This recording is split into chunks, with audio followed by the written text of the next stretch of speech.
Ghost stories are the most popular types of stories to talk about in the curious world that we live in. Some of us are skeptics, while others truly believe that the supernatural world is real. I truly believe that entities are real, and this is a true story involving my cousin. He didn't see a ghost, but he felt their presence, and is now fully convinced that we are visited by spirits, even though this event happened years ago, and at the time, he was truly skeptical. My cousin is a doctor, and he lives in the USA. A few years ago, he went out of the United States to Vietnam on business. He ended up visiting Hanoi, Vietnam, which is Vietnam's capital city, and stayed in a hotel with his wife at the time. Immediately after entering the hotel, they were both surprised to see a woman sprinting out of her hotel room and screaming bloody murder. It was such a shock to us at the time, it immediately gave them bad vibes about the property. Nobody knew what happened to her, and for a while, she refused to speak to any of the staff about why she felt so horrified or what happened. She looked sickly and pale, as if she had just seen something grisly.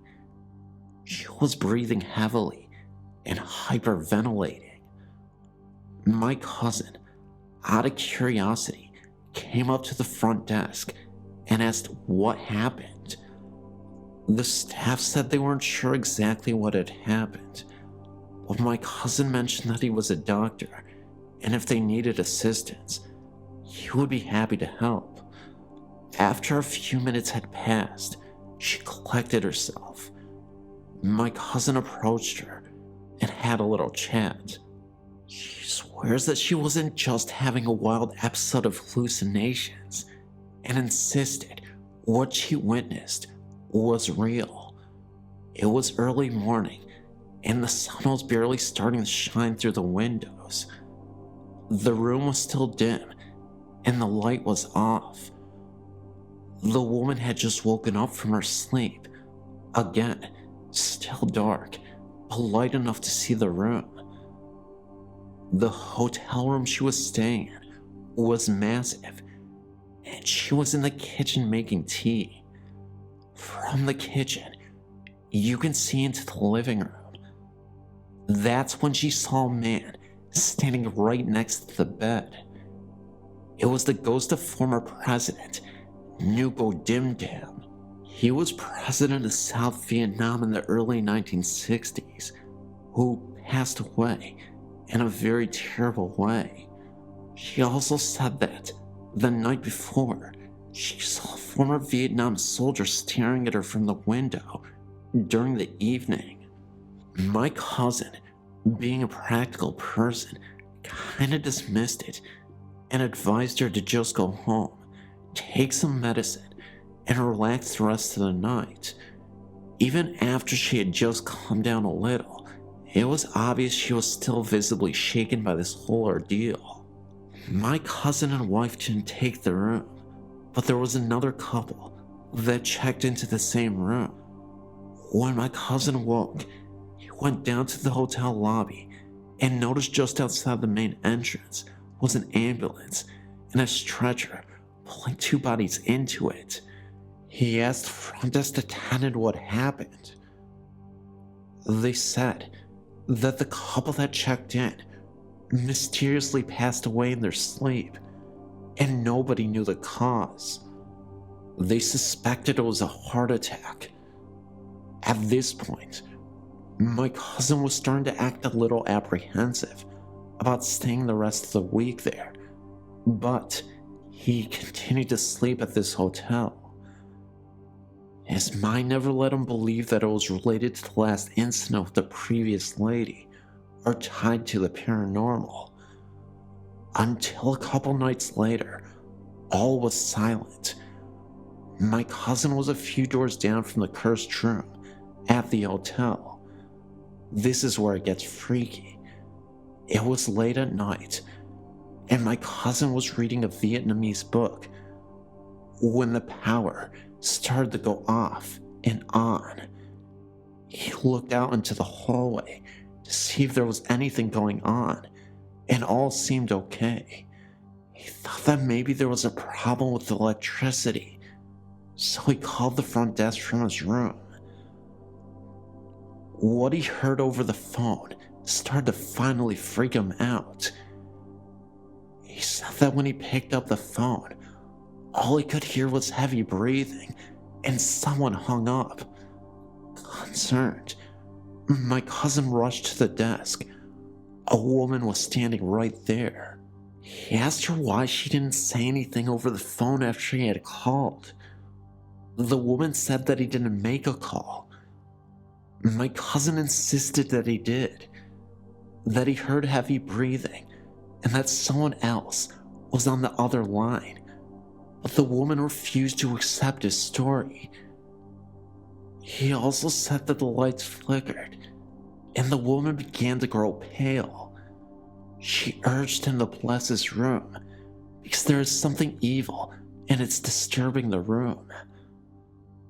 My cousin refused, saying that it was just a coincidence.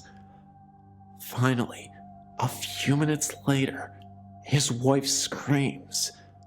My cousin rushes to the room and asks her what happened. She tells him that she was walking out of her room when she heard voices talking, as if the chatter were coming from inside the hotel room where the couple had passed away. The doctor then demanded the staff open the room, but to their surprise, nobody was there.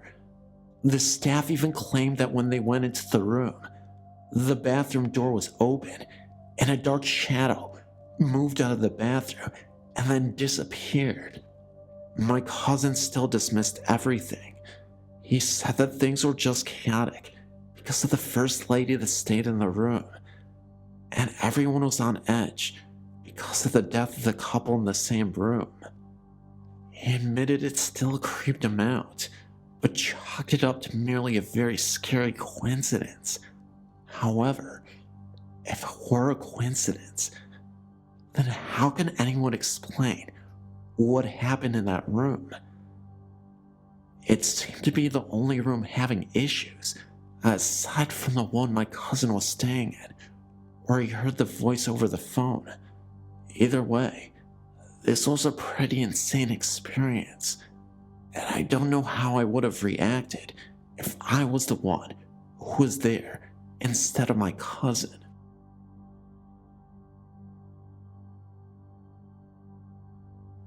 I don't remember the year that this happened, nor the age that I was. I still remember it though, as if it were yesterday. So, my aunt just got a new computer. She was never a technology ace or anything, so she had no idea how to get it started. When all else fails, call my mother. My mom was a whiz at computers, so my aunt asked her to come over and hook up the darn thing. My mother, being the lovely lady that she is, agreed to do it within the week. It was actually that weekend that she decided to do it. So, Mom decides she wants to go over my aunt's house, kinda late for some reason.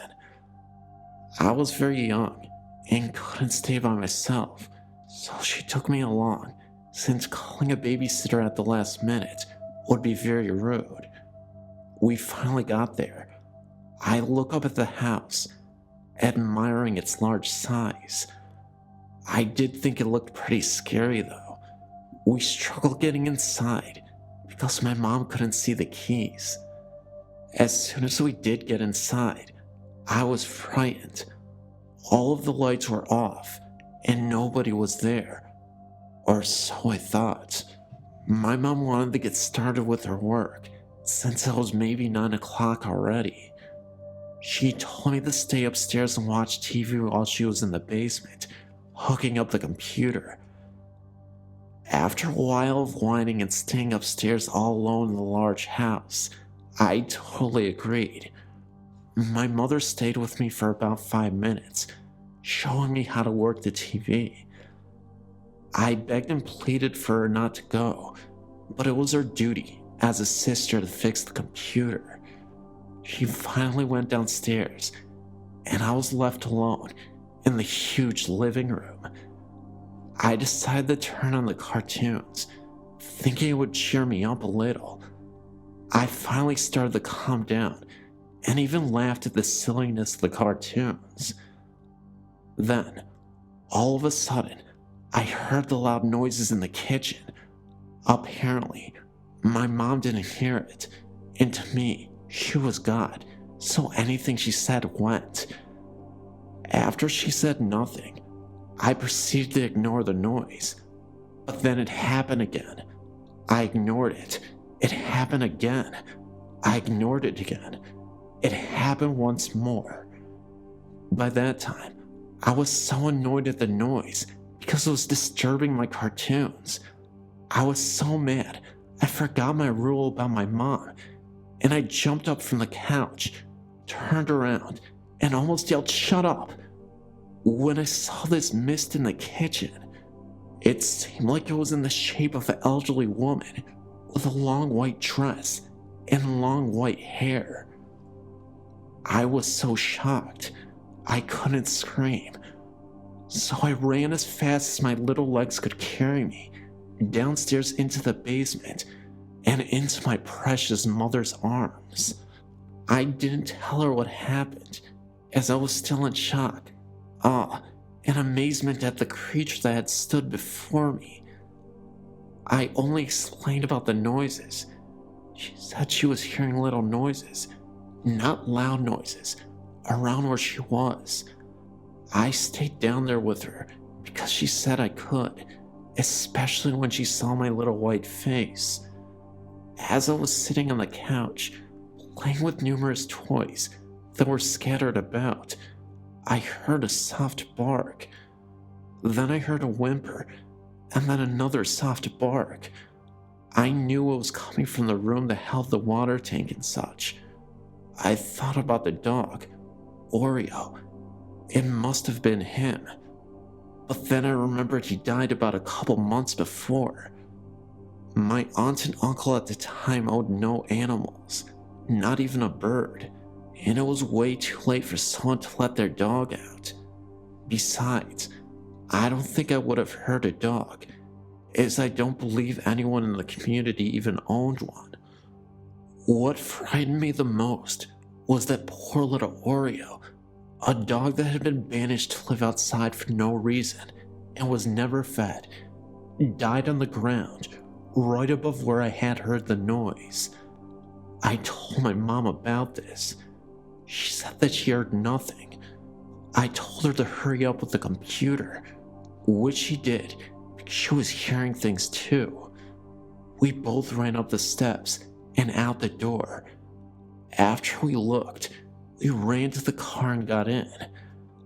I was scared because the car was not starting up. Then all of a sudden, it did.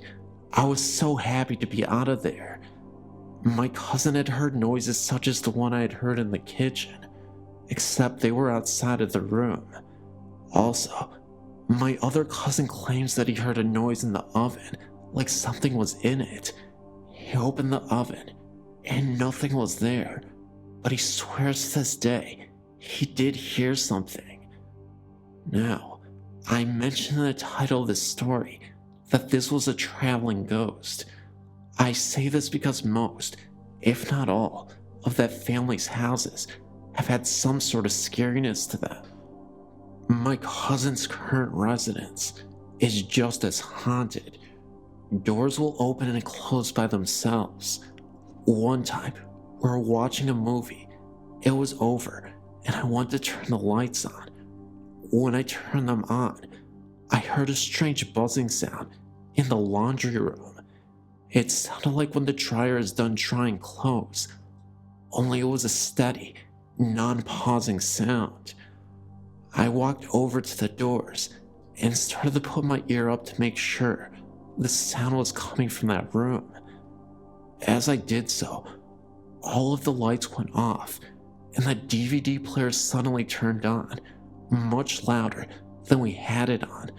But the thing was, the DVD player had been turned off the whole time. When everything came on, I jumped 5 feet into the air onto my poor cousin, where I proceeded to scratch her neck, holding on for dear life. I don't remember ever watching a movie down there ever again. Later, we asked his mom if she was doing laundry. She asked why, and we told her about the sound. She said she didn't even think about doing a load of laundry. To this day, I'm still scared to stay over my cousin's house.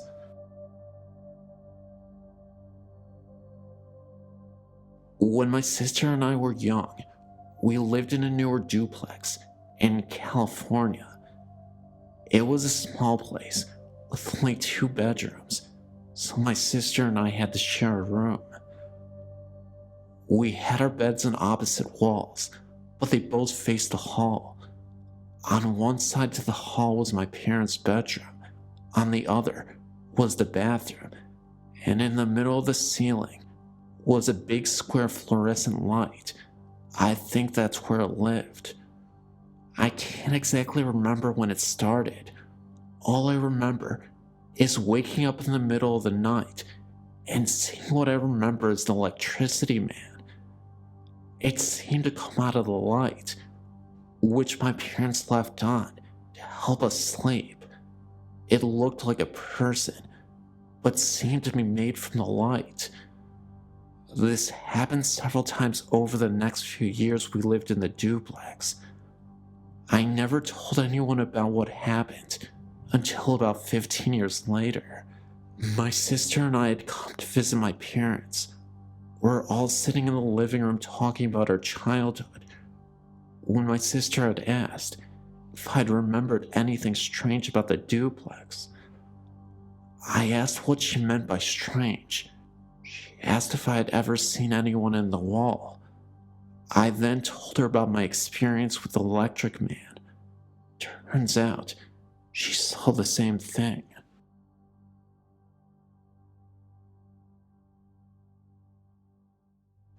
This is an old story, pushed out of my mind for years and years.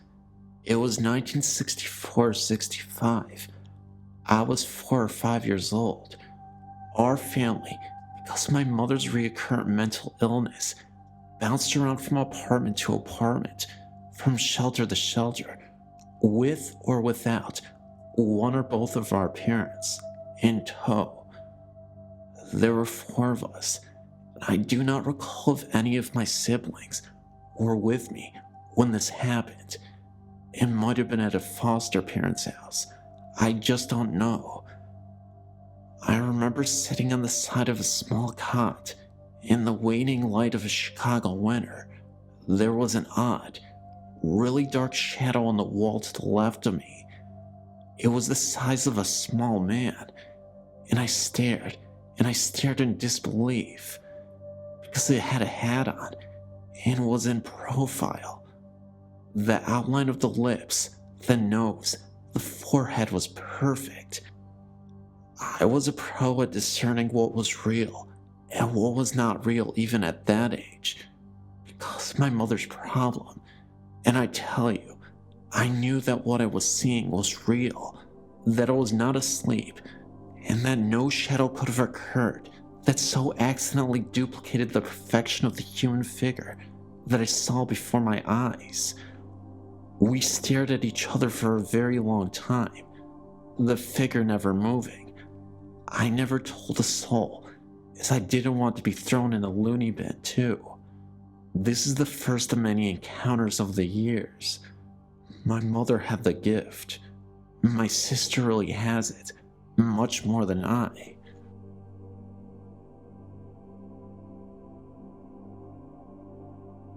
About 18 years ago, I was in the Jacksonville cemetery with my husband and 3-year-old son. We were reading headstones. I believe it was in June, or July. The sun was out, and there was not a cloud in the sky. As we were walking through the headstones, we saw a woman walk through the trees. Both my husband and I saw her. We thought there was something odd about her, but couldn't figure out what exactly though. We were walking towards her, and she was probably about 80 yards away. She was walking away from us and stepped behind a tree. Then, we didn't see her again. I said to my husband, "Where did that woman go?" He said, "She stepped behind the tree." We continued to walk towards the spot where we saw her. All of a sudden, rain poured down on our heads. We both looked up into the blue sky, and water continued to drench us. We ran back towards the car, and it was like the rain just disappeared. We got back to our car, and we were all soaking wet. The sky was still blue. We left right away.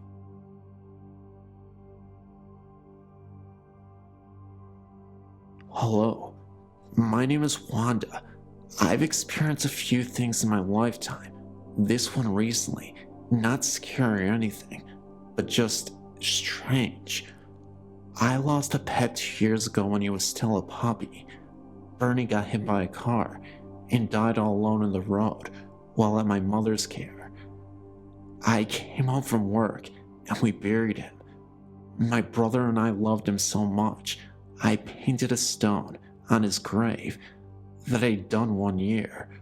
Well, like I said, that was 2 years ago, and twice recently, I've experienced the oddest sensations. Both times I was laying in my bed trying to fall asleep when I felt something like little feet walking up my leg and settling in down around my knee area, like a cat curling up or a small dog. It felt so real, but I tried to explain it away, thinking maybe my circulation was doing something weird to my leg. Then a couple weeks later, it happened again. It walked up my leg and curled up on my knee area. This time, I had no delusions. I was sure it was Bernie, who came back to lay down and be with me. Since then, I shared my experience with a girlfriend, and she claims that when she spent the night here on my couch, she felt the same thing. We even got a ghost picture. My sister's dog was here, and my friend Yuri took a picture with her disc camera of the dog, and there's a big white circular mass over the dog with what looks to be a foot appearing, or taking shape rather. I've no doubt it's Bernie, and he's been playing with that dog even as spirit. Sign me up as a believer. Yours truly.